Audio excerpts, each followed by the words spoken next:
Yo, maligayang araw sa inyo mga kaboryon. Sa video nga pala ito mga kaboryon ay ipapakita ko sa inyo kung paano ko nga ba kinukuha yung fly sa gulong para gawing hawla.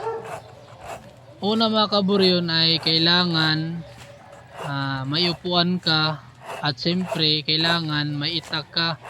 Yung itak mga kaboryon ay kailangan matalas para hindi ka mahirapan sa pagtabas ng guma yung sa may fly banda, no? Yan, tinatabas ko na mga kaboryon. Ganyan lang mga kaboryon, gayahin nyo na lang kung gusto nyo. At may dalawang paraan nga pala mga kaboryon, no, sa pagkuha ng fly sa gulong. Una na nga ito, no, at ipapakita ko yung pangalawang pamamaraan sa susunod na video nito mga kaboryon, kaya antabay lang kayo.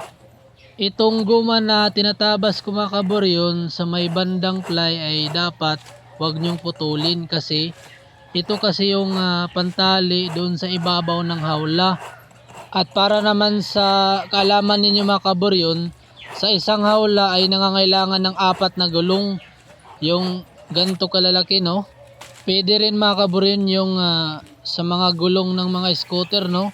Kasi magkasing laki lang sila ng mga fly na kagaya sa mga gulong na ito. At muntik ko nang makalimutan mga kaboryon, yung mga gulong sa multicab ay pwede rin naman yun. Ikaso nga lang ay kung gagamitin yung puro solid sa multicab na fly ay medyo mabigat na kasi malalaki kasi ang mga fly na yun mga kaboryon. At paalala ko na rin mga kaboryon, kailangan ay mag-ingat rin sa pagkuha ng fly, no, kasi delikado rin kasi ang pagkuha nito mga kaboryon. Tingnan nyo ng maigi mga kaboryon at gayahin nyo na lang. Yan, di ba ang dali lang, isang hila lang at tanggal lahat kaagad. Yan, ganyan lang kasimple mga kaboryon. At dito mga kaboryon, kumuha na naman ako ng mga gulong, no. At ito nga pala yung pangalawang pamamaraan sa pagkuha ng fly mga kaboryon. Ayan. Kung yung una mga kaboryon ay nag-uumpisa sa left side, dito naman mga kaboryon ay nag-uumpisa sa right side. Yan, pag ganyan mga kaboryon. Tingnan nyo ng maigi mga kaboryon. At nasa inyo na rin mga kaboryon kung saan kayo mas komportable sa pag sisimula, no, para makuha yung mga fly sa gilid ng mga gulong. Yan. Ganyan lang mga kaboryon, napakadali lang pero kailangan at dapat talaga na mag-ingat sa pagkuha kasi kung inaakala nyo mga kaboryon ay madali lang, ay mahirap rin kasing kumuha ng fly sa gulong mga kaboryon. At minsan nasusugatan ka pa kung medyo careless ka, no, kaya dapat mag-ingat rin. Ganyan lang mga kaboryon, gayahin nyo na lang kung gusto nyo. Paalala ko lang mga kaboryon, kung large size ang gagawin yung hawla ay dapat 4 na gulong ang kukunan nyo ng fly. Kung medium ay 3. Kung small, 2 kalahati. Pero nasa inyo pa rin yung mga kaboryon kasi depende rin kasi yun sa paggawa, no. Dito mga kaboryon, ditong banda ang medyo delikado. Ito yung sinasabi ko mga kaboryon. Yan, ganito. Mabilis nga siya pero kailangan mag-ingat talaga. Yan, ganyan lang mga kaboryon. Hilahin nyo lang.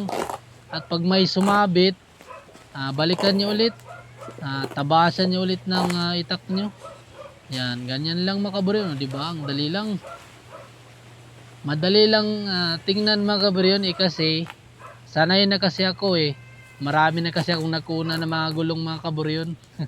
Sa may gusto nga pala magkaroon ng hawla na katulad kay red carpet, no, ito lang ang masabi ko sa inyo mga kaboryon, kung may budget naman kayo ay umorder kayo sa akin. Pero kung wala talaga ay pag-aralan nyo na lang kasi nadadaan naman sa sipag at syaga mga kaboryon kasi ganyan din kasi ako dati Ang totoo mga kaburyon, hirap na hirap ako sa paggawa ng ganitong hawla kasi maraming pattern pero hindi ko tinantanan hanggang sa natuto ako. Pero marami talaga akong naranasan mga kaburyon.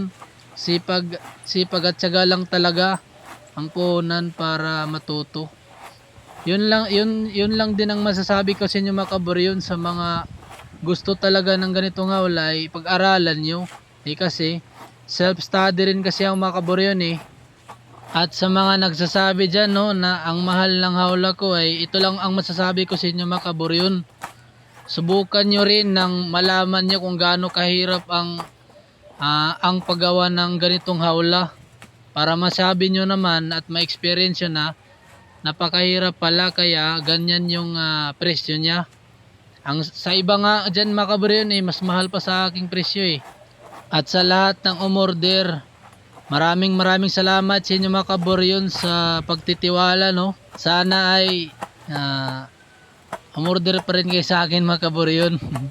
Sa mga di pa nakakaalam at sa mga gustong umorder dyan ay i-message nyo lang ako sa FB page na ito mga kaburyon. Ayan, message nyo lang ako at pag-usapan natin Nga pala mga kaburyon, sa bawat hawla ay nangangailangan rin ng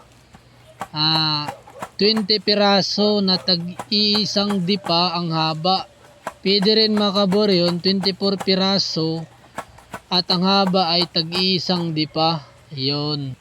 Ito lang muna yung video natin sa ngayon mga kaburyon. Wala pa tayong hunting kasi masamang panahon dito sa amin mga kaburyon. Palaging umuulan saka may mga malalakas na hangin. May bagyo yata mga kaburyon. Iwan ko. Bagyo o low pressure area. Basta mga kaburyon, antabay na lang kayo. Kasi may susubukan rin kasi ako mga kaburyon yung bago nating pangatin na si Joy Boy. Abangan nyo mga kaburyon. Excited na rin ako na i-hunt yun. Shoutout sa inyong lahat mga kaburyon. Ingat at God bless mga kaburyon. See you sa hunting adventure natin.